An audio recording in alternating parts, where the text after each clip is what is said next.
You have been lied to. They told you to work hard, save a little, retire at 65, and that this was freedom. But if 40 years of labor ends in a pension too small to live on, what do you call that? You were not born to serve until death. You were not born to watch life pass while you trade your soul for a salary. The world does not reward the obedient. It rewards the man who sees the trap and walks out of it. And that man begins here.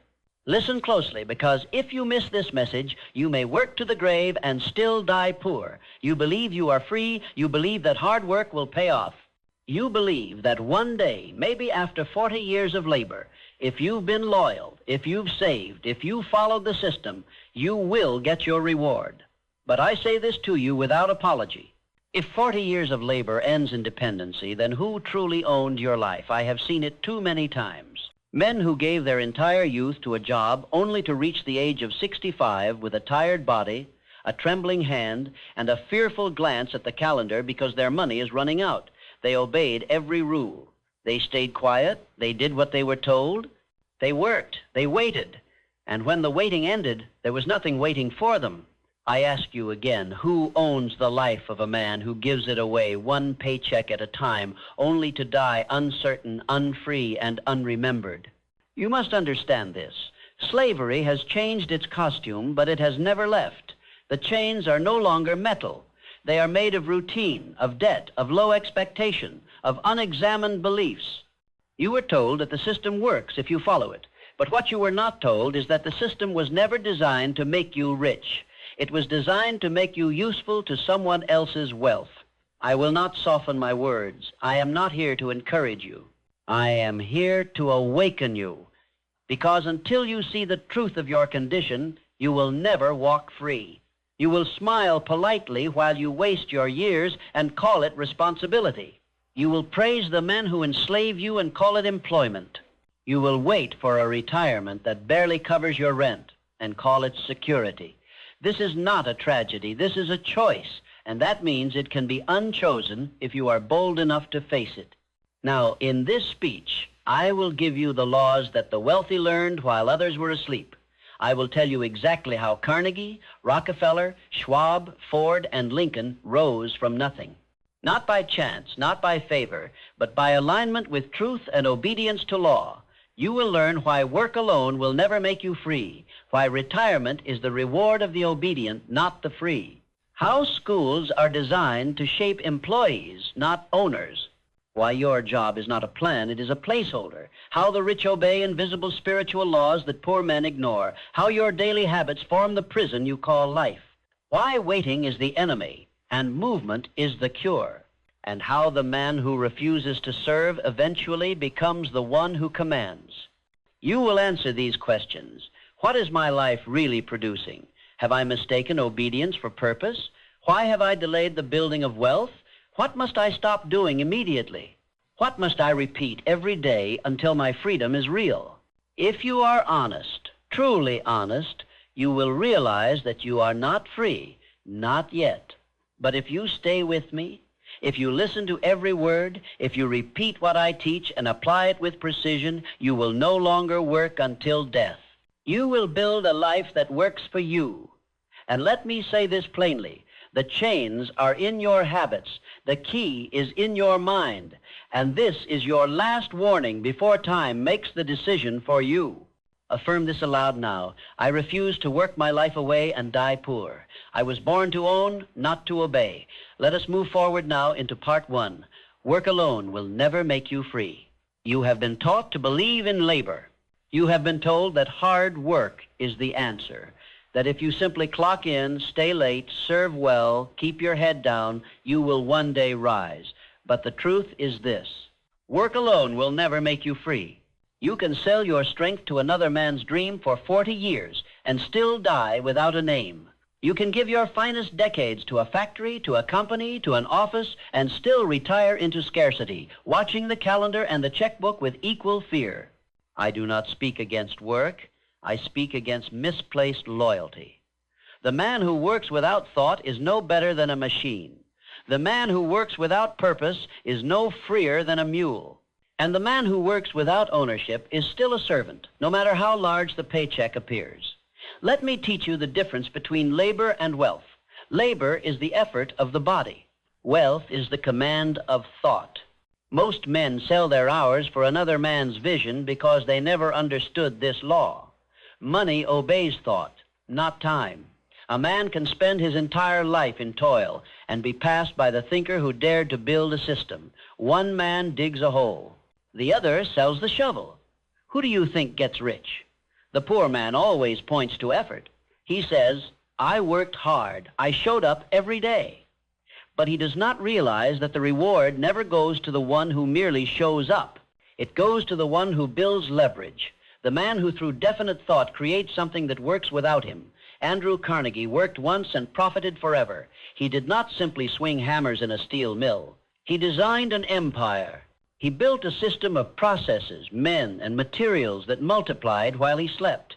He used his mind to organize men with skill and vision, and from that moment forward, his ideas earned more than any single day of labor ever could. That is the secret the worker never learns, that the mind is the only true factory of fortune, yet you have been trained differently. From youth, you were taught to associate hours with income, to believe that your value is based on how much time you give. But time is a poor man's currency. It is the one thing you can never earn back. And every time you trade it for someone else's dream, you are selling the only thing that is truly yours. The truth is this: men were trained to work, not to think. They were trained to obey, not to build. And now they wonder why they labor for a lifetime and have nothing to show. It is not injustice. It is programming, and it must be broken. You cannot continue to believe that more effort will bring more freedom. It will not. What brings freedom is ownership. Ownership of thought, ownership of systems, ownership of purpose. Until you stop working blindly and start working with definiteness, you will always trade your life for crumbs. Listen to me. A man who never escapes hourly labor dies a servant. It matters not whether you wear a suit or swing a hammer. If you trade your time for pay with no greater plan, you are merely a more expensive slave. But there is a way out. There is a new law to obey, a new identity to form, and it begins here. Affirm now. Speak with power. I do not sell my life for crumbs. My work builds ownership, not dependence. This is the beginning of your liberation. But if you stop here, you will fall back into the same old cell. So let us move forward. Part 2, the retirement lie, a slave's reward. You were told to wait. Wait until you're 60. Work while you're young. Save a little here. Sacrifice today so you can enjoy tomorrow. And when tomorrow comes, you're tired, you're broke, and your freedom is nothing but a memory you never lived. Retirement is the lie they gave slaves so they wouldn't revolt. The whole structure was built on the assumption that you would obey long enough to become too weak to question it. They gave you just enough security to keep you from running, just enough hope to keep you from asking, and just enough fear to keep you working. I say this without apology. The man who waits until 65 to begin living was never alive to begin with. You think retirement is a reward? It is a leash. They call it a pension. I call it permission to survive. You were never supposed to reach your final years with dread in your chest and the calculator in your hand. That is not freedom. That is a sentence. And the only crime you committed was trusting a system that was never built to set you free. Let me show you how wealth works. Not the fantasy, but the formula. True wealth is not saved. It is not rationed. It is not handed out at the end like a prize for obedience. True wealth is built through value. It is the byproduct of thought, decision, and the courage to step off the assembly line. Look at Henry Ford. He didn't save his way into millions. He didn't work for someone else until he was 65. He created something that multiplied without him. He built systems. He saw opportunity where others only saw jobs. And because of that, his wealth worked while he slept. That is the difference between the man who builds and the man who waits. The builder lives now. The waiter dies hoping. You were taught that delayed gratification is the key to success. But the truth is that delayed vision is death. If your entire life is built around a reward that only comes when you're too tired to enjoy it, you are deceived. You want to know the truth about retirement?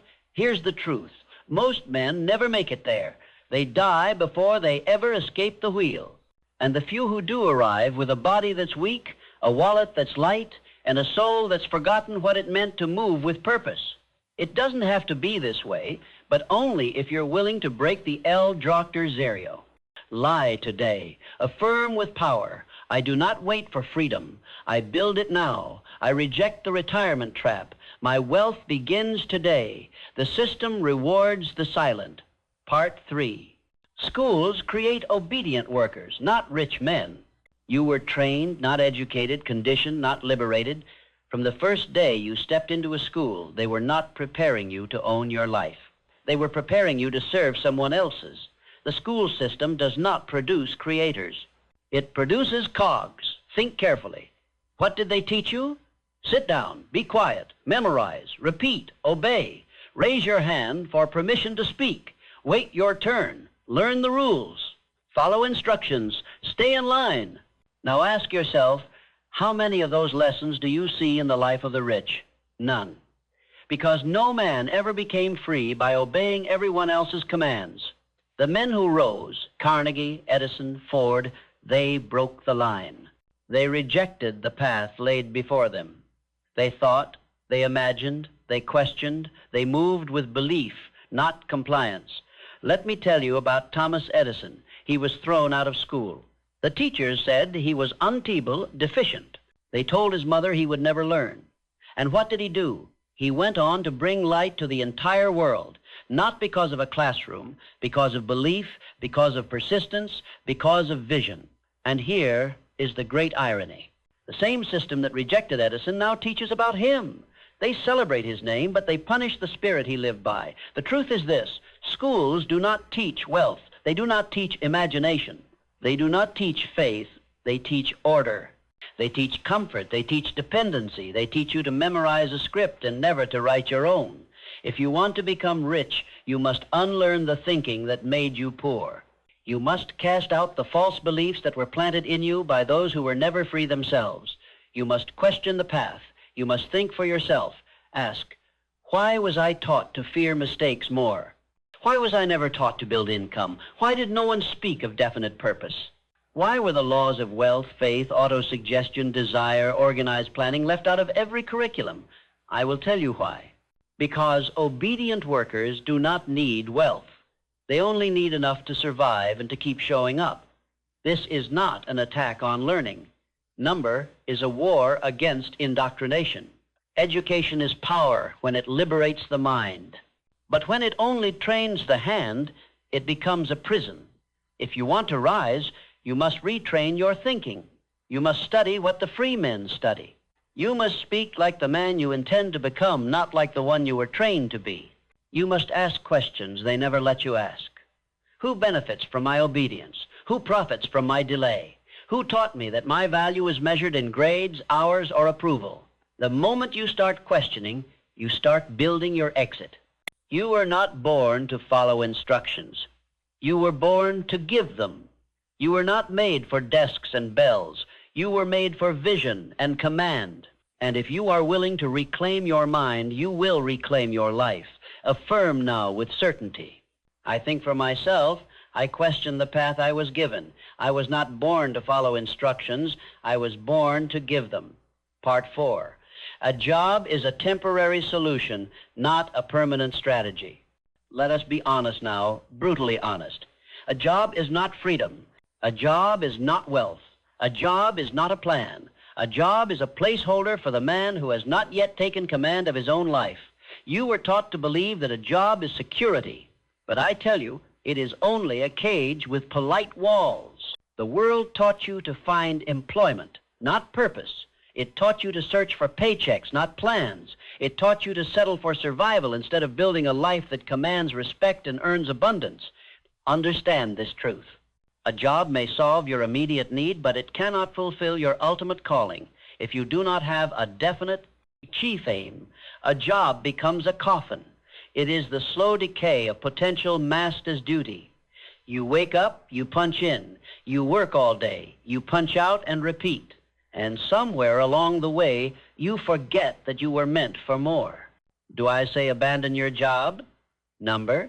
But I say this, Use your job the way free men use tools, not as a master, as a means, as leverage, as the funding for your freedom, not the replacement of it.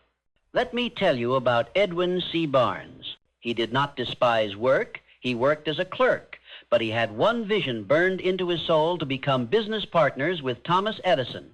He worked with purpose, not just for a wage. He used the job to get into the room.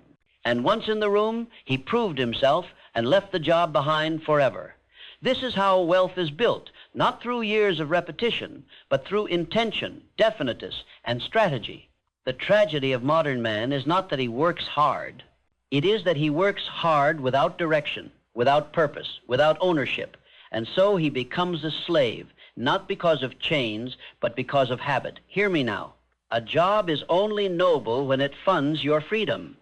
If you are still working to stay alive, you are not yet free. If you are still hoping for a raise instead of building income streams, you are not yet free.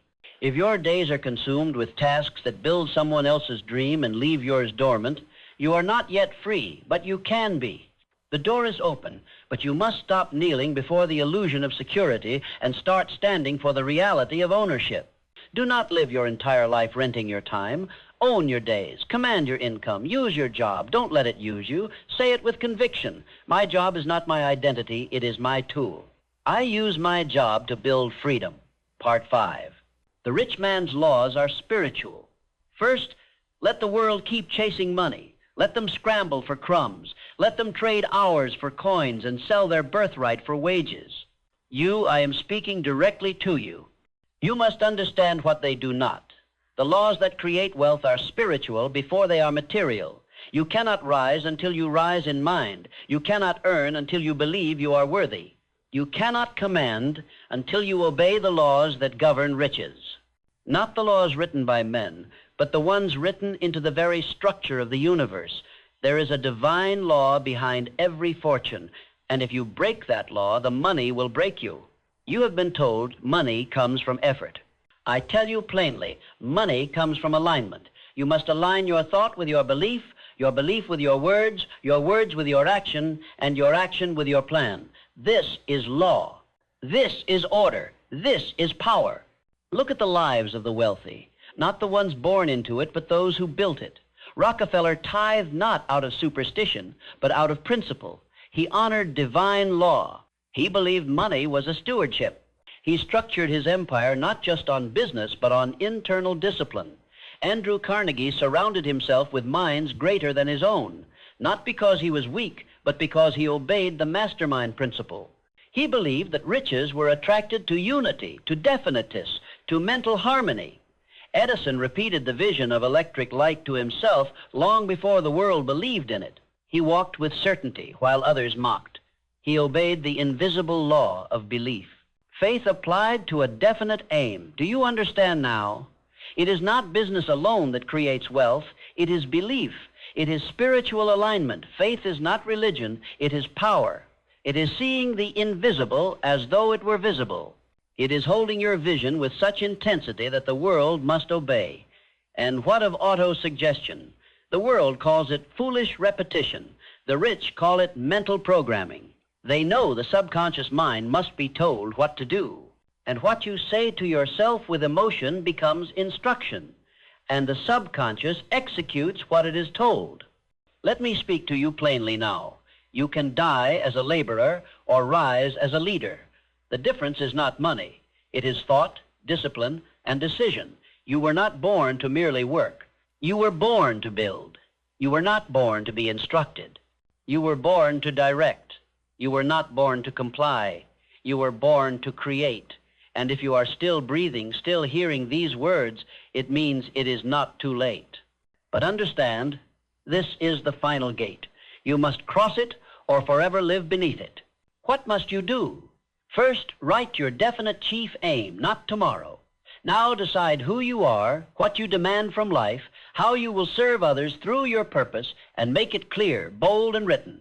Second, build daily command. Do not trust motivation. Trust repetition.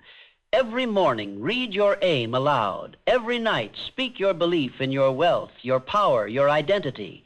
Shape your subconscious into the man who commands by daily shaping your words. Third, build income streams. A man who depends on one stream is still serving. Build systems. Create value. Use your mind, not just your time. Let your labor fund your freedom.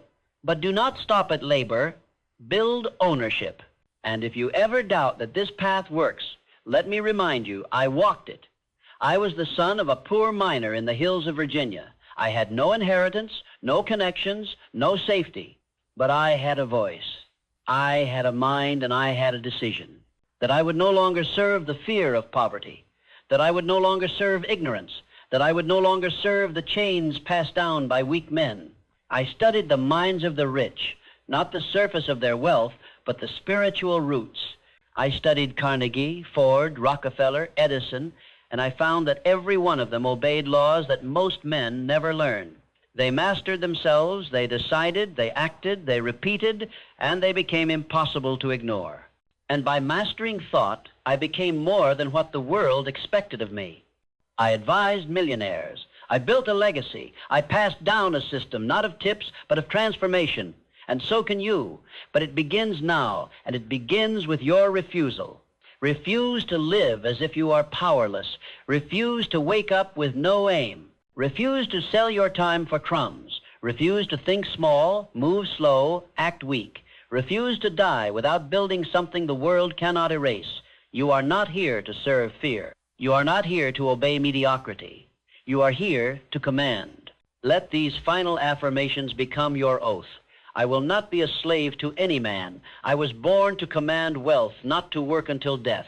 And now walk, speak, building, live, not as the man the world tried to make of you, but as the man you were always meant to become. This is your beginning. This is your freedom.